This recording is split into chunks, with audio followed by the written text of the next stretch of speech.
You know, I was in Cinecittà one day when Michelle Pfeiffer and I were doing publicity for Into the Night, and they allowed us to watch Fellini Wow. shoot some of Ginger and Fred with Marcello Mastroianni and Giulietta Masina.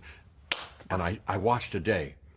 Oh, Is that crazy? I love, you know what I just saw? Emily and I, we just watched, again, The Conformist, Bertolucci movie. Yeah. I love the fact that you love the Italian director. You know, it's amazing. So. And now you live here in L.A.? No, I just flew from Italy. You can see my face is like jet-lagged so much. Really? No, you look fresh as a daisy. Thank you. But you're, you just came, but you're still living in there? Yeah, I live there. But, you know. In Rome? I live in Rome. In Cinecittà, actually, literally. And, you know. Very learned about them. I liked them. When I was a kid outside Pittsburgh, I went to the museum and saw this big display and read a book or two, and but didn't know much about them. And so since I've been involved in all these, you know, I've pretended to have a real brush with them and had an experience. I've been up close with some more than anybody. I really was, and they make these things so lifelike now. John Nolan, Stan Winston originally, and Dennis Muren, but now John Nolan had this a creature shop at Pinewood Studios, where they do the James Bond movies. And my kids, I have a 7-year-old and a 5-year-old, and they visited the creature shop and saw them putting the last touches on some of these amazing dinosaurs. Yeah, I know a little bit. I have a up close and personal experience with dinosaurs.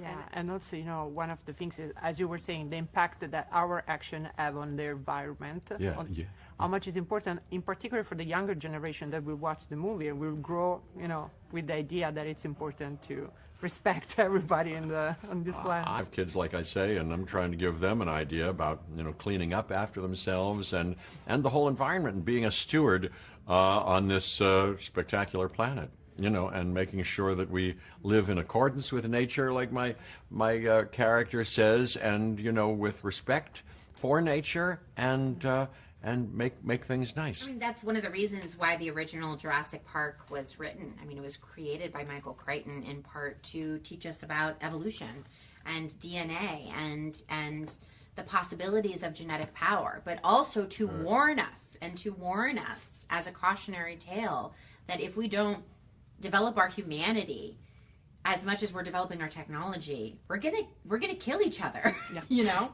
and that's kind of what sci-fi, why the genre of sci-fi exists. It's to prepare us philosophically for the future, so that we can make choices that allow us to continue on this planet, and rather than, you know, destroying it.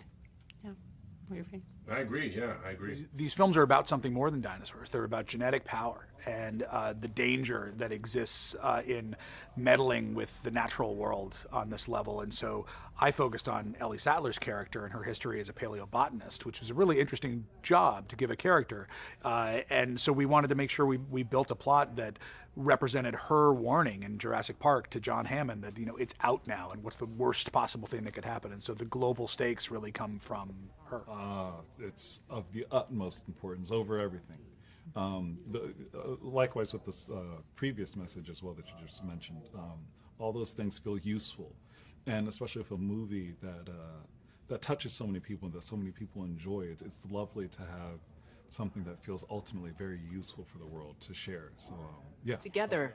And also, you know, bring the family, like the family that you have, the family that you choose, the friends, as we see in the movie, and go to the cinema. Do you actually, you know, miss that? And how much is important to watch this movie there? I miss it so much.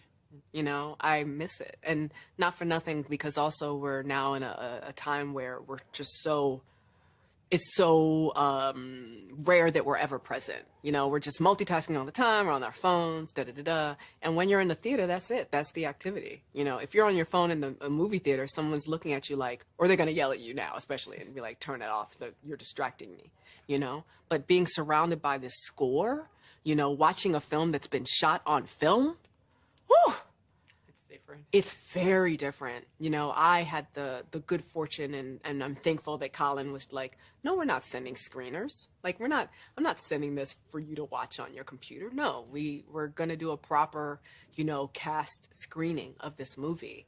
and watching it with, you know, the people that I made it with, it was very overwhelming.